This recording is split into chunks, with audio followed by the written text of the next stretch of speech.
इगतपुरी शहरातील सुप्रसिद्ध राम मंदिर वरचीपेठ येथील पाटील हॉस्पिटलमध्ये जामवाडी येथील कुमार शुभम रामसे या बालकाची अवघड शस्त्रक्रिया डॉक्टर विकी पाटील यांनी यशस्वीरित्या करून या बालकात जीवदान दिल्यानं पालकांनी समाधान व्यक्त केलंय।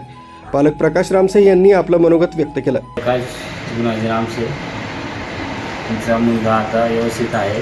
ऑपरेशन डॉक्टरने केलं, चांगलं झालं, तर फिरतो थोडंफार कापलं। तर डॉक्टर विकी पाटील यांनी अधिक माहिती दिली। शुभम रामसे वय 15च्या आसपास पेशंट आलेलं होतं परफोरेटेड अपेंडिक्स म्हणून। अपेंडिक्स पूर्ण तुटलेलं होतं आणि सगळं सेप्सिस पोटात जमा झालेलं होतं। त्याची सोनोग्राफी केली आणि त्याच दिवशी आपण ऑपरेट केलं त्याची। आता स्टेबल आहे, ब्रेन वगैरे टाकलेलं आहे, छान फिरतो वगैरे, आता खायला पण चालू केलं।